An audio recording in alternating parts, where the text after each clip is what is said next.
E aí, galera, estão a fim de saber como é que as gimnospermas se reproduzem? Então, na última aula, eu falei sobre briófitos e pteridófitos, mas lá na primeira a gente deu uma caracterizada geral em todos os grupos vegetais e eu falei para você sobre as gimnospermas.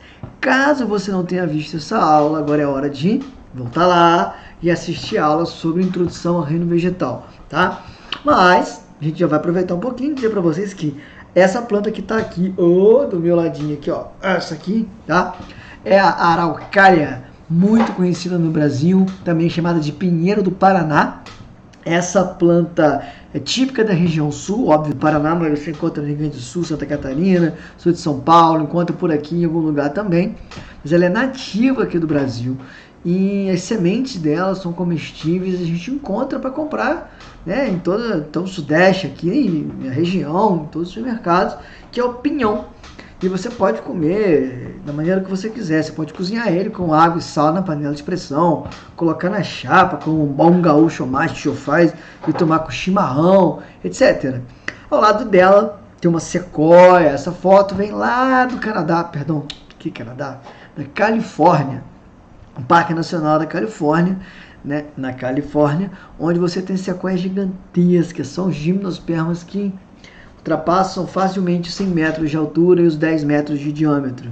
E ao lado dela, no finalzinho, vai ficar aqui a aula inteirinha, para que vocês possam ver, são os ciprestes. Esses ciprestes, eles são muito comuns na região da Toscana, na Itália, na margem das estradas ali, tem umas estradas, se quiser pesquisa, estradas de Chianti, fica ali entre Veneza e Florença, na região de Pisa, toda aquela região ali você encontra muitas estradas que tem na sua margem ciprestes ornamentando essas estradas. Também encontrado lá no Taj Mahal, aquele famoso túmulo, né, onde tem um jardim bem bonito na frente com ciprestes. Todas elas são gimnospermas, tá? Aqui embaixo tem um cara de pau, que sou eu, mas não sou gimnosperma não, tá? Eu tenho fruto, tive filha e gimnosperma não tem fruto. Mas tem uma coisa em comum que eu tenho e que a gimnosperma tem. Se você observar, gimnosperma termina com esperma. E eu já disse nas aulas anteriores que esperma significa semente. Vou contar uma historinha para vocês. Eu tenho uma filha, né? Ela vai ver essa aula. Meu Deus. Tá. Um dia ela perguntou assim: pai, como que eu fui parar na barriga da mamãe? E eu falei para ela a verdade. Falei que o pai coloca na barriga da mãe uma sementinha. E não é verdade? Como é que é o nome da sementinha que o pai coloca na barriga da mãe? Espermatozoide. Esperma significa semente, zoide, pequenininha, uma sementinha. Então, se você quiser dizer para o seu filho que o papai colocou uma sementinha na barriga da mãe, é verdade, é uma sementinha. Então, gimnosperma tem esse nome, eu já vou partir para daqui a pouco mostrar para vocês o sentido que está aqui no nosso material, mas significa semente nua. Gimno significa nua.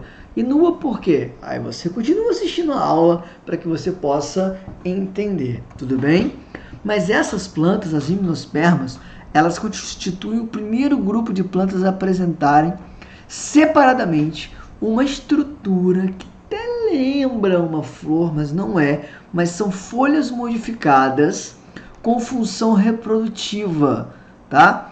E essas folhas modificadas com função reprodutiva, folhas modificadas, recebem o nome de estróbilo ou pinha. Existe problema em chamar de pinha? Sim, porque para muitos de nós, pinha é um fruto que a gente come, que inclusive algumas regiões conhecem como fruto do conde. Isso é fruto é do próximo grupo que a gente vai estudar, que são as angiospermas, tá? Então, vamos usar o nome correto, tá? Estróbilo, ou cone às vezes até, tá? Mas o nome melhor e mais, certinho, seria estróbilo, tá? E as briófitas e pteridófitas, que foram estudadas anteriormente, elas são classificadas como criptógamas, e elas não tinham semente. A reprodução delas era feita por esporos, tá? E os seus órgãos eram escondidos, eram bem pequenos, não davam para ver. Já os nossos grupos aqui, ó, gimnosperma e angiosperma, observa que ambas terminam com esperma. Então, se isso quer dizer alguma coisa para vocês, elas são classificadas como fanerógamas, ou seja, possuem órgãos reprodutores diferenciados e visíveis.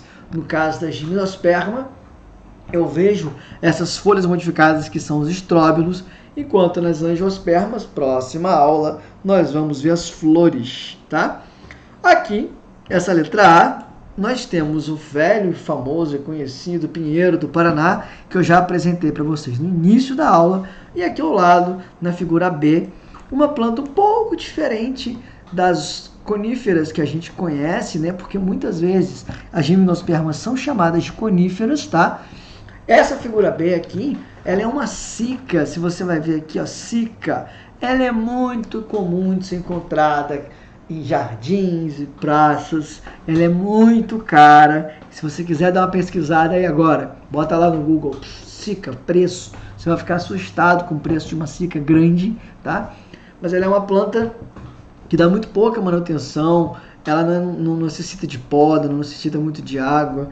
Então, jardins de cidades, de prédio, ela te traz um custo baixo de manutenção, por isso ela é muito usada. Então, se você está querendo enriquecer, plante agora algumas mudas de cica, para que daqui ela demora muito para crescer, daqui uns 10 ou 15 anos, você tem umas cicas desse tamanho aqui, para que você consiga vender e ganhar algum dinheiro. Tem muita gente que faz isso, tudo bem? Então, seguindo para a gente aqui, tá? Esses vegetais são vasculares, possuem vasocondutores de seiva. Os únicos vegetais avasculares são as briófitas, tá? E assim como as pteridófitas, elas já podem alcançar alturas bem elevadas, como eu, muito mais do que eu, tá?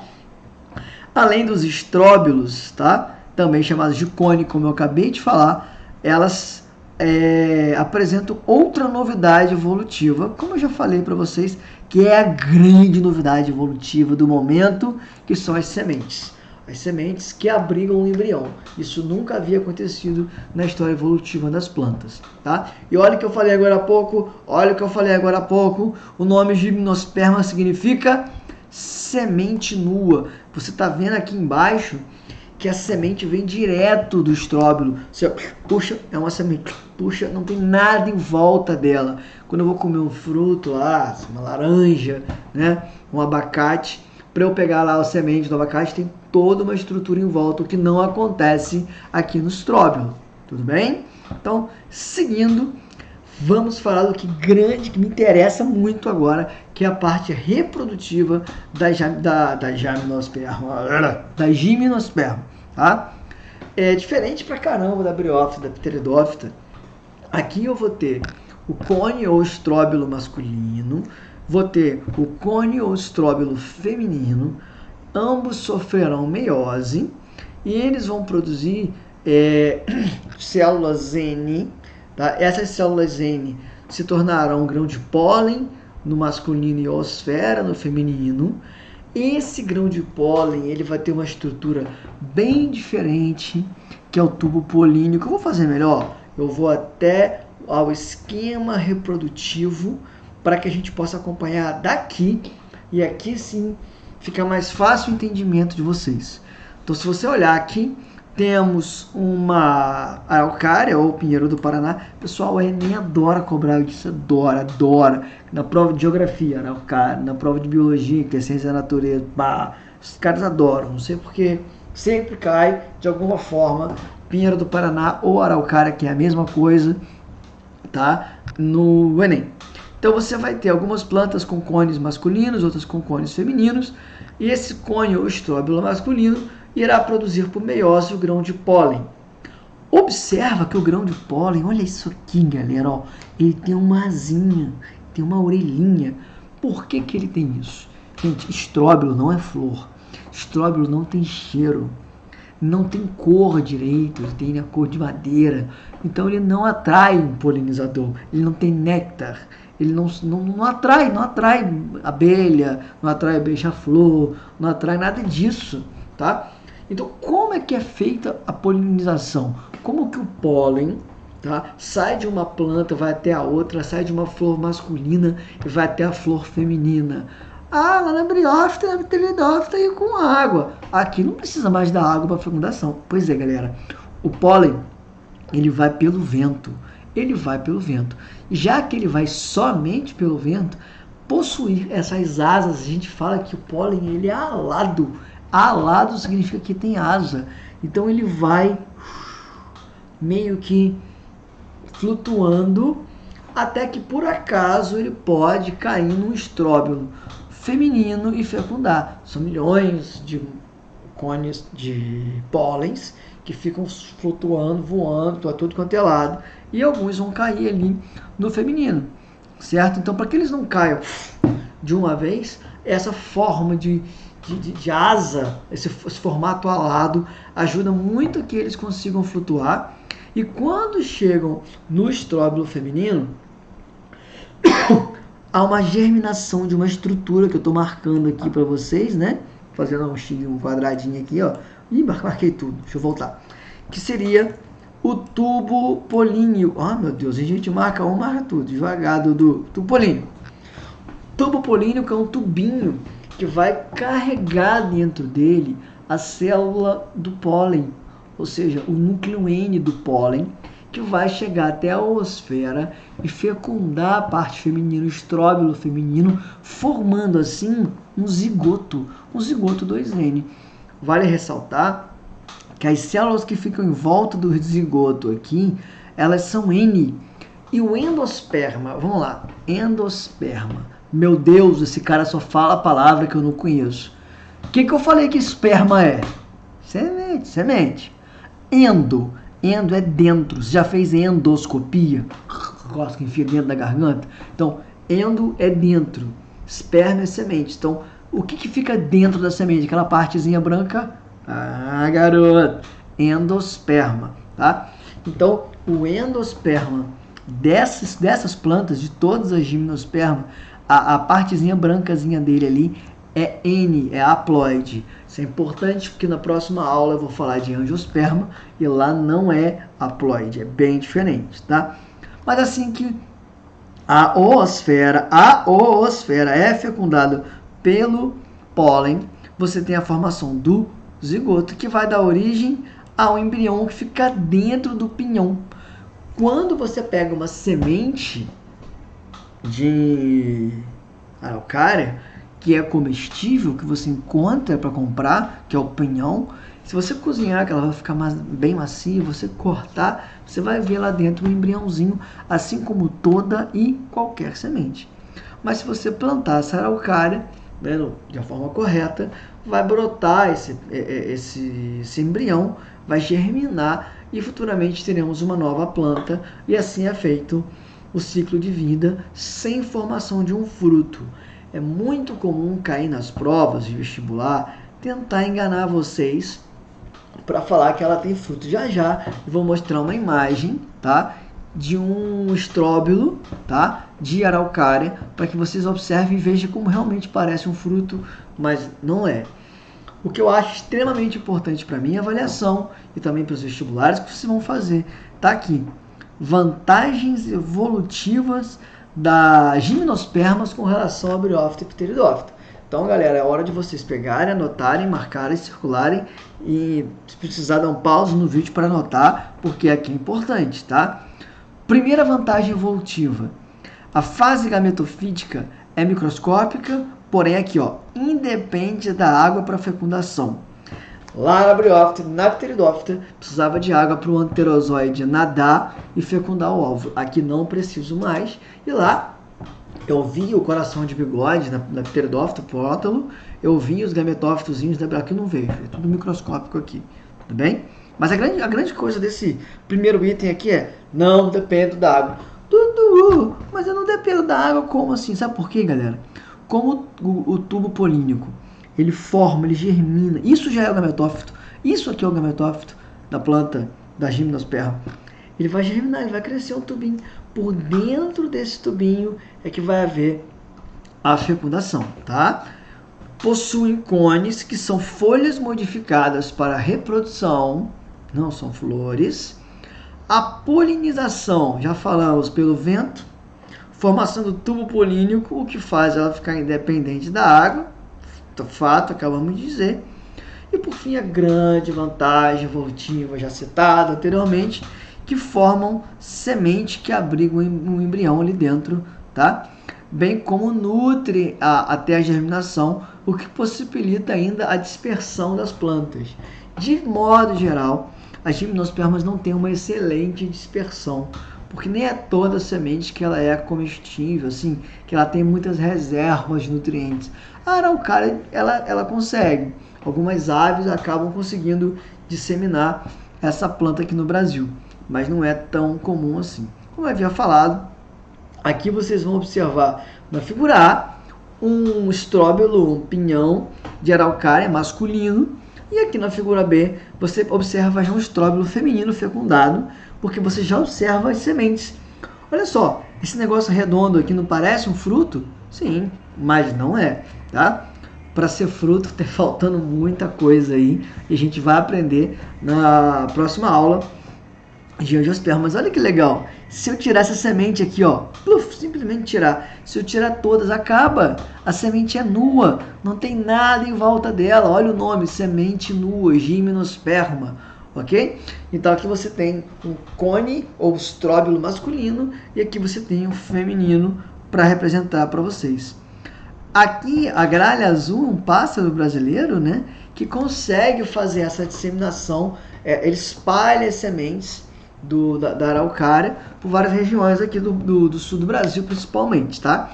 Essas plantas têm umas características interessantes que, por exemplo, elas não têm uma disseminação muito grande no ambiente. Por quê? Porque não tem fruto.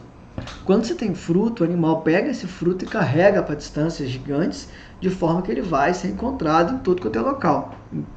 E se você pega as gimnospermas, a grande parte das espécies desse grupo está localizada entre 50 e 60 graus de latitude norte, ou seja, lá em cima do Equador, lá perto do Polo Norte, precisamente ali Canadá, norte da Rússia, um pedacinho talvez dos Estados Unidos, talvez o sul do Alasca, mas 50, 60 graus de latitude norte, onde você vai encontrar um bioma chamado taiga, ou floresta das coníferas.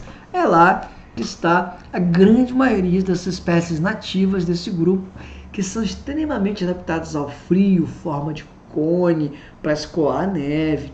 As suas folhas são aciculho-folhadas, em forma de agulha. Dentro do seu tronco formam anéis de crescimento. Esses anéis, eles podem ser utilizados para contar a idade da planta. Olha eu, ó. Dá para apagar isso aí?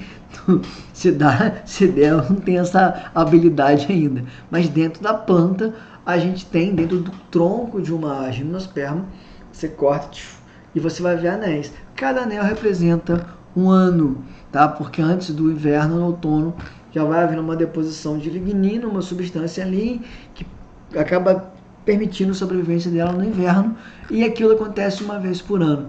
Então é muito comum que os engenheiros florestais nessa região consigam determinar com exatidão a idade de uma planta que caiu, simplesmente contando o número de anéis. Existem inclusive aplicativos de celular que fotografam um tronco cortado e já dispara, não estima não, dá com exatidão a idade daquela planta para aquele profissional que está ali trabalhando com isso.